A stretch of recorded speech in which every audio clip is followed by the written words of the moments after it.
Today, why are there still 2 billion people eating with their hands? Why has eating with your hands been defined as improper, and who defined it? Why do some people use knives and forks during the day, but reach into their food with their hands at night? Using your hands or using knives and forks, which one is actually superior, or is the idea of being advanced itself something that was defined by others? This time, let's talk about that. At lunchtime, his knife and a fork cut into a rare steak. That evening, when he got home, he rolled up his sleeves and extended his right hand. And it's not just him. Across South Asia, the Middle East, and Africa, nearly 2 billion people are doing the exact same thing. On a street in Mumbai, a construction worker pinches some rice with his right hand and brings it to his mouth. In a courtyard in Riyadh, a family sits around a large metal platter, pulling apart pieces of lamb. On a street corner in Accra, a girl scoops up a piece of fufu with her fingers and dips it into a thick soup. Of course, that doesn't mean every meal is eaten this way. A software engineer in Mumbai uses a spoon for breakfast, a knife and fork for lunch, but when he goes home for thali in the evening, he uses his hand. A college student in Delhi uses a spoon in the cafeteria, but when a banana leaf is placed in front of him at a wedding, he would never touch a utensil. In an age when even utensils are considered cheap and everywhere, why are there still 2 billion people doing something that seems like it should have been left behind? Are they behind the times?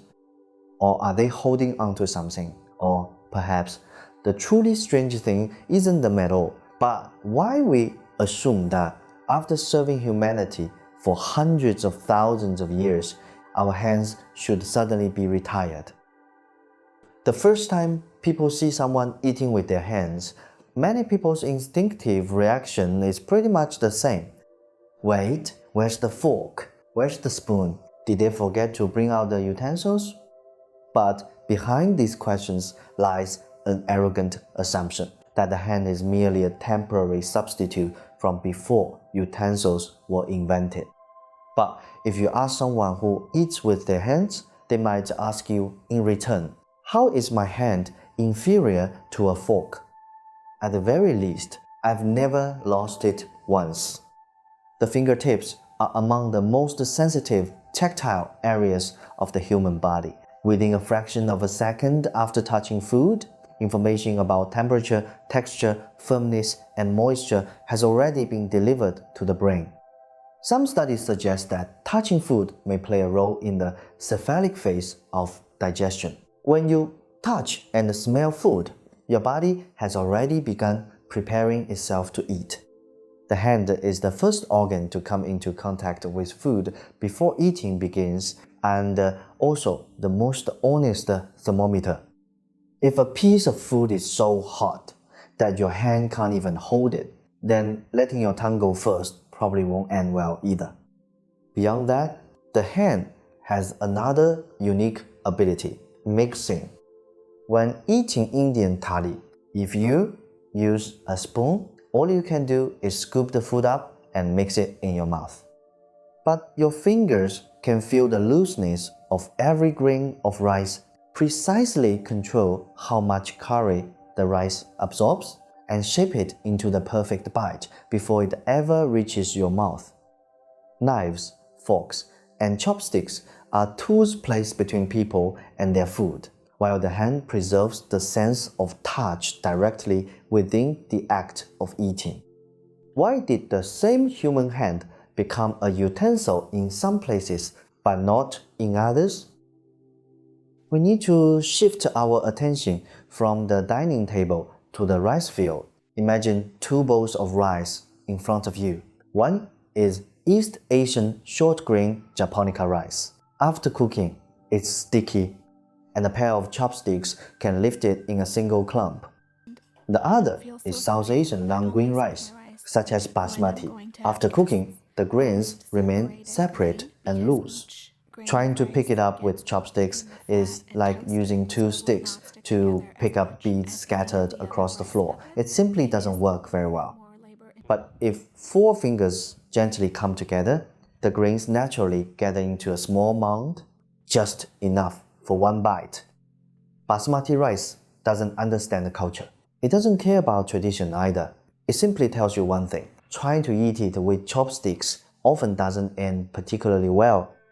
Today, 2 billion people still eat with their hands, not because they are nostalgic, but because for many foods, the hand is still highly effective. Across many food traditions in South Asia, the Middle East, and Africa, the hand remains the tool best suited for the job. In the Middle East, wheat is baked into thin flatbreads. On many family tables, a flatbread is placed in the center with dishes arranged around it. People don't scoop food with spoons, and they don't cut it with knives and forks. Instead, they tear off a piece with their hands. That small piece of bread wraps around stewed meat, soaks up the sauce, and goes into the mouth together. It's more like a temporary tool, a utensil, that will itself be eaten. We often say, these people don't use utensils. But it's not that they don't have utensils. They're eating the utensil. Ethiopian injera works in much the same way. A large fermented flatbread is spread across the table and the food is placed directly on top. The sauces seep into the bread's porous surface. Everyone sits together, tears off a piece by hand, and uses the bread as a barrier between the fingers and the food. Southeast Asia follows a different system. In many regions, eating rice by hand is closely tied to the use of leaf plates. Banana leaves are natural utensils in their own right. Food is spread out, separated, and mixed directly on the leaf. On some traditional dining tables in Thailand, Myanmar, and Indonesia, the hand performs the final step: folding, wrapping, and bringing food to the mouth. The leaf and the hand work together to complete the act of eating. These traditions may differ from place to place, but they share one common feature. The food is often moist and easy to combine, or it requires different components to be assembled during the meal itself. For foods like this, the hand is not a substitute from before utensils existed. It was always part of the system. Another major branch of staple foods is wheat. In many parts of Europe, wheat was baked into bread, which could be sliced and held in hand.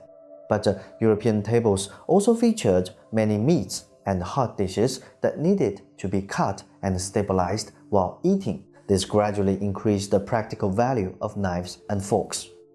Europe developed another solution as well. Italians began using forks for pasta quite early on. Noodles, thin doughs, and soft foods often need to be twirled or held in place. At first, the fork was simply a practical tool. Gradually, a complete knife and fork system emerged. The knife for cutting, the fork for holding and twirling, and the spoon for liquids and soups.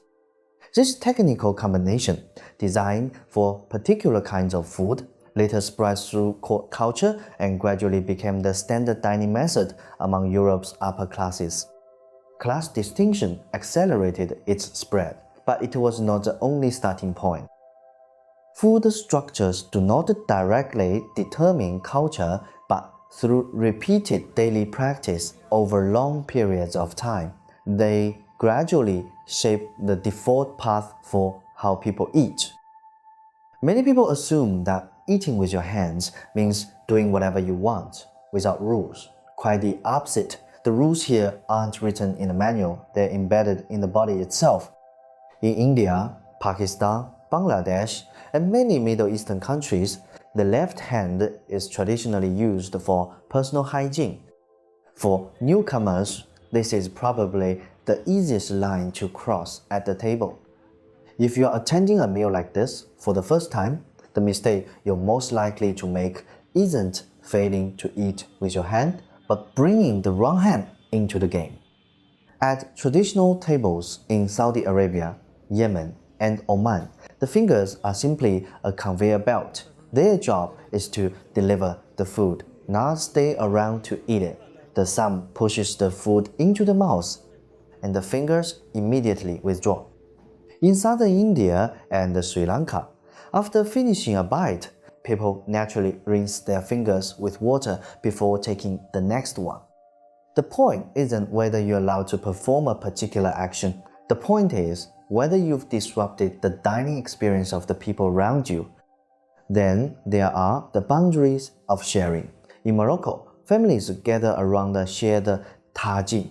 In Ethiopia, everyone eats from the same injera, but you're only supposed to take food from the section directly in front of you. You don't cross over. You don't reach into someone else's territory.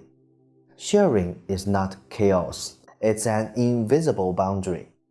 People who grow up using utensils are taught fork in the left hand, knife in the right, blade facing inward, and no unnecessary noise.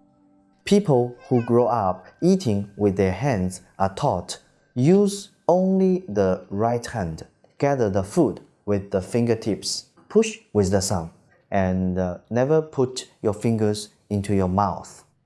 Some rules are attached to tools. Some rules are attached to the body. If the hand is so useful, why did some places ultimately choose knives, forks, and chopsticks?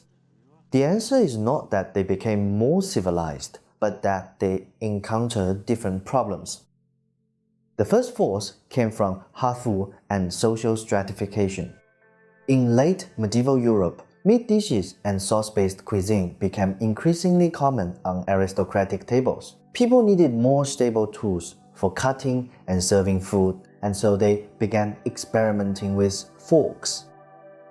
Forks first appeared among the upper classes of Byzantium and Italy, but it took centuries for them to spread throughout Europe. Their appearance merely created a technical possibility. What truly made knives and forks mainstream was the combination of multiple forces, and social stratification played a crucial role. When aristocrats began using silver knives and forks, utensils stopped being just tools. From that moment on, utensils were no longer only responsible for eating. They also became a way to signal status. I can afford silver utensils. My table is not the same as that of the peasants who still eat with their hands.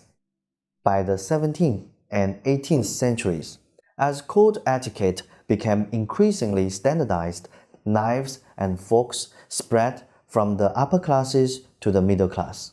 Eating with the hands came to be seen as something shameful. It was no longer considered normal. It became something that needed to be corrected.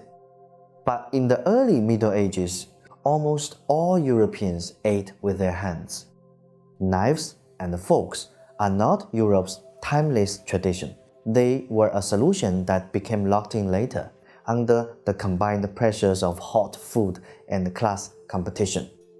The spread of knives and forks was not the result of humanity's natural evolution. It was a path shaped jointly by changes in food and competition between social classes. The second force came from fuel pressure. Chopsticks had already been in Chinese hands for centuries, but after the Song dynasty, population growth and the pressure on fuel resources further reinforced a particular kitchen logic. Cut ingredients into small pieces before they go into the wok. When food has already been prepared into bite-sized pieces before it even reaches the table, many of the tasks that hands perform at the table have effectively been completed in the kitchen. At that point, the table only needs a way to move food from plate to mouth, and chopsticks happen to be perfectly suited for that job. But that was only one force pushing the change. Cooking methods, shared dining practices, etiquette, and the physical form of food all work together to reshape the way people eat. As a result, we arrive at an interesting picture. Europeans are cutting, East Asians are picking things up with chopsticks. People in South Asia and the Middle East are doing the final mixing and combining just moments before each bite. Knives and forks, chopsticks and hands are not different stages on the same evolutionary ladder. They are better understood as different answers to different food systems. In the 19th century, British colonizers arrived in India. They brought more than just an army. They also brought a Victorian dining table. At a formal dinner in a government residence in Calcutta, an invited Indian prince discovered that only knives and forks had been set on the table, and the right hand he had trained since childhood, the hand capable of perfectly shaping each bite of curry on a banana leaf, was in the presence of this dining etiquette defined as improper.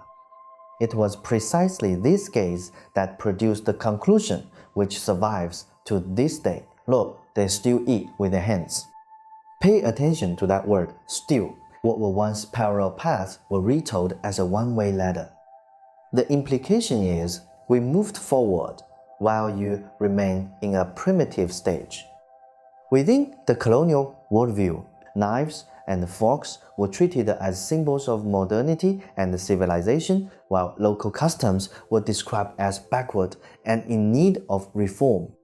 Eating with your hands was labeled uncivilized, and this narrative quickly seeped into the minds of colonial elites.